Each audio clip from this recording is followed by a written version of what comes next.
പെരുങ്ങോട്ടുകര പനോലി തറവാട് ശ്രീ ഭദ്രകാളി ക്ഷേത്രത്തിൽ പ്രതിഷ്ഠാ ദിനവും തോറ്റമ്പാട്ട് മഹോത്സവവും ആഘോഷിച്ചു.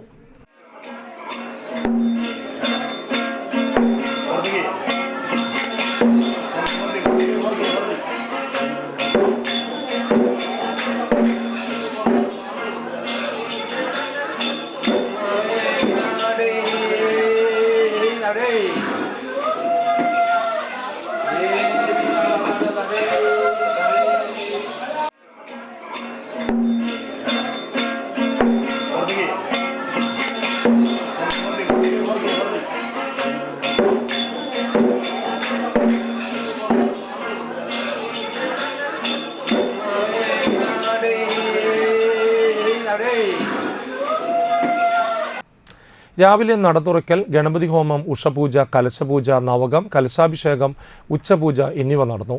ഉച്ചയ്ക്ക് വിഷ്ണുമായ സ്വാമിക്ക് കളം, വൈകിട്ട് ദീപാരാധന, അത്താഴപൂജ, തായമ്പക എന്നിവ ഉണ്ടായിരുന്നു. ശേഷം മാതങ്കി ടീം അവതരിപ്പിച്ച തിരുവാതിരക്കളി അരങ്ങേറി. തുടർന്ന് ശ്രീമുരുക ടീമിൻ്റെ ചിന്തുപാട്ട് നടന്നു. ശേഷം ദേവിക്ക് കളം, എഴുന്നള്ളിപ്പ്, തുടർന്ന് തോറ്റമ്പാട്ട് എന്നിവ നടന്നു.